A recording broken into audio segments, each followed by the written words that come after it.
Imam Ja'far Asy-Syadiq, Jalan Ilmu Lahir dan Batin.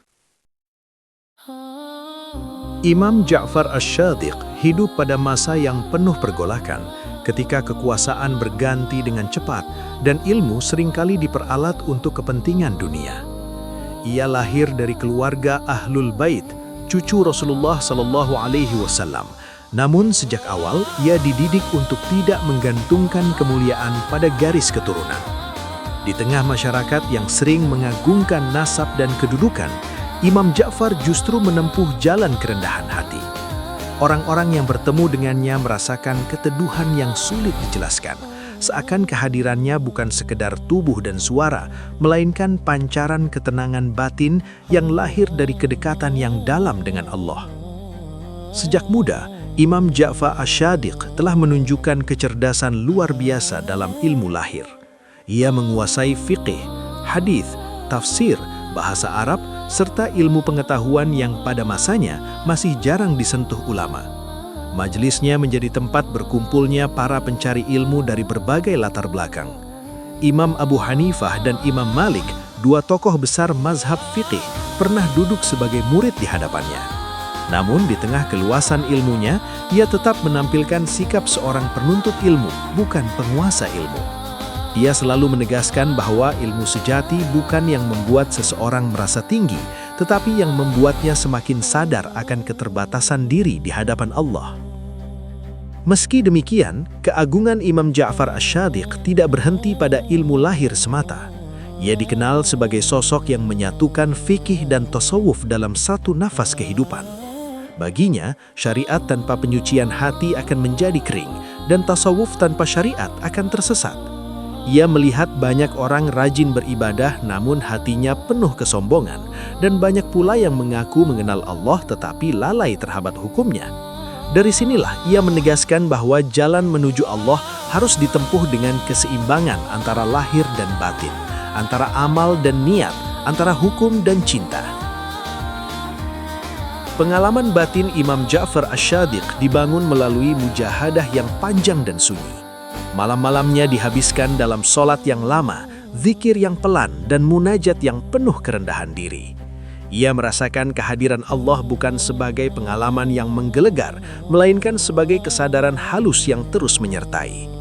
Dalam muraqabah itu, ia belajar melihat aib-aib dirinya sendiri sebelum melihat kekurangan orang lain. Dari sinilah lahir kelembutan sikapnya, karena ia menyadari bahwa siapapun yang berdiri di hadapannya adalah hamba Allah yang juga sedang diuji.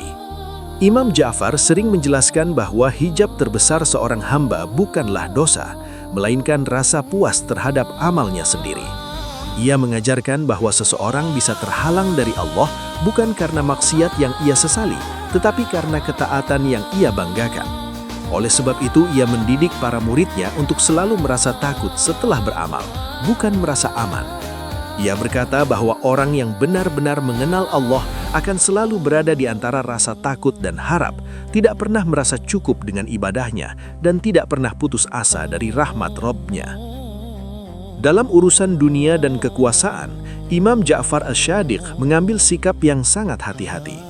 Ia menjaga jarak dari istana dan menolak segala upaya yang ingin menyeretnya ke dalam pusaran politik. Bukan karena takut, tetapi karena ia memahami betapa mudahnya hati ternodai oleh ambisi. Ia lebih memilih hidup sederhana, makan secukupnya, dan mengenakan pakaian tanpa kemewahan. Baginya, kebebasan sejati adalah ketika hati tidak diperbudak oleh dunia, meski dunia berada dalam genggaman. Adab menjadi pondasi utama dalam majelis Imam Ja'far. Ia mengajarkan bahwa ilmu tidak akan menetap di hati yang sombong dan gelisah. Sebelum membuka kitab, ia mengajarkan murid-muridnya untuk meluruskan niat. Sebelum berbicara, ia mengajarkan untuk menimbang dampak kata-kata. Jika sebuah pertanyaan berpotensi menimbulkan fitnah atau perpecahan, ia lebih memilih diam. Diam baginya bukan kelemahan, melainkan bentuk ibadah dan penjagaan amanah ilmu. Allah menganugerahkan kepada Imam Ja'far Asy-Syadiq karomah, namun ia sangat menjaga agar hal tersebut tidak menjadi pusat perhatian. Salah satu kisah yang diriwayatkan adalah tentang seorang murid yang datang dengan hati hancur karena kesempitan rizki. Imam Ja'far tidak memberikan ceramah panjang, hanya menenangkan hatinya dan menyuruhnya pulang dengan penuh tawakal.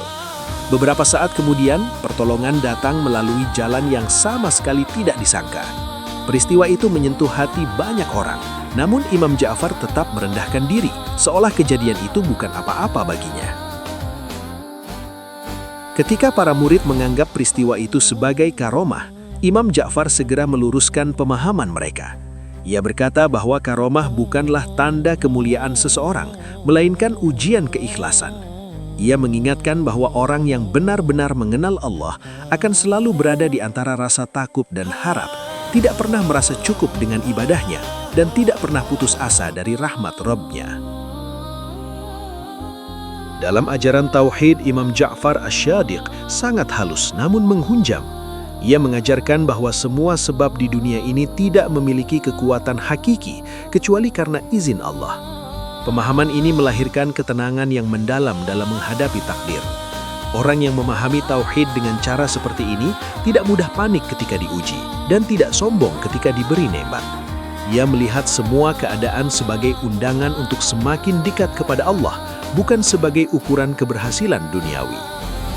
Banyak jalan tasawuf kemudian menisbahkan mata rantai spiritual mereka kepada Imam Ja'far Asy-Syadiq.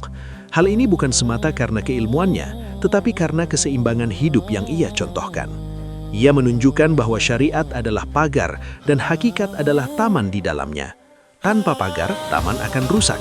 Tanpa taman, pagar tidak bermakna. Dengan keseimbangan ini, ia melahirkan generasi ulama dan sufi yang kokoh ilmunya, sekaligus lembut akhlaknya. Warisan Imam Ja'far Asy-Syadiq tidak terukir pada bangunan atau kekuasaan, melainkan pada hati para pencari Allah sepanjang zaman. Ia meninggalkan jejak jalan yang sunyi namun terang, jalan ilmu yang dibingkai adab, jalan ibadah yang disucikan niat, dan jalan spiritual yang berpijak kuat pada syariat. Hingga hari ini namanya dikenang bukan sebagai tokoh kontroversial atau pemilik keajaiban, namun sebagai guru jiwa yang mengajarkan bahwa kedekatan kepada Allah lahir dari kerendahan hati, kejujuran batin, dan keteguhan dalam ketaatan.